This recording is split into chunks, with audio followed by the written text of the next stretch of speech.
করে ধর্ষিতা হয়ে খুন হয়ে যাওয়া মেয়েটার শরীরটাকে যে কাউন্সিলরটা পার্টিরা সরকারের নির্দেশ মতো যার উপরে বলতে ছিল যে শরীরটাকে পুড়িয়ে দাও, শ্মশানে নিয়ে গিয়ে আসে, সেই কাজটা নিজের গায়ের জোর আর সরকারের জোরকে খাটিয়ে যখন তার শ্মশানের শেষকৃত্যটা করে দিল, সেই কাউন্সিলরকে পশ্চিমবঙ্গের তৃণমূল কংগ্রেসের সরকার ওই কাউন্সিলরটাকে ওই মেয়েটার শরীরটা পুড়িয়ে দেওয়ার জন্য তাকে পুরস্কৃত করলো, তাকে চেয়ারম্যান করে দিল।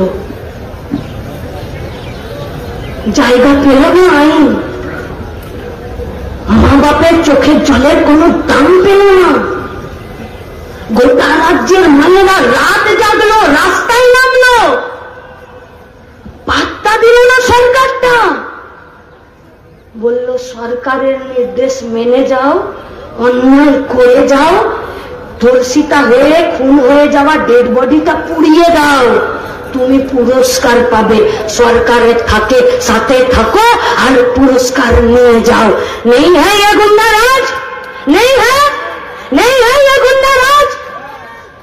পশ্চিমবঙ্গের তৃণমূল কংগ্রেসের সরকারের প্রাধান্যতে আমাদের এই মঞ্চে থাকা অনেকগুলো কর্মী সমর্থকদের সঙ্গে আমারও কিছুদিন জেলে থাকার অভিজ্ঞতা হয়েছে।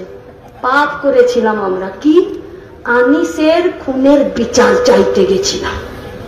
এই পাপ তো গিয়েছিলাম জেলে, দেখেছি মেয়েদের জেলে শুধু মেয়েরা থাকে, যে বেড়ে দেয় সেও মেয়ে, যে ডাক্তার দেখতে আসে সেও মেয়ে, যে বাইরে নিরাপত্তা রক্ষী বসে থাকে সেও মেয়ে, যে ভেতরে কাজ করে পায়খানা বাথরুম ওসব পরিষ্কার হয় না, নামে টাকা অ্যালটমেন্ট হয় আর টাকাগুলো খেয়ে নেয়, ওসব হয় না। সেই জেলে যেখানে পুরুষদের ছায়া মারানো অব্দি যায় না, সেখানে 192টা মেয়ে পোয়াতি হয়ে গেল। গুন্ডারাজ নয় গুন্ডারাজ, জেলের জল খেয়ে পোয়াতি হয়ে গেল জেলের মেয়েগুলো। ওই অসহায় মেয়েগুলোর উপরে সব নির্যাতন করছে সরকারি গুন্ডারা, লোক ঢুকিয়ে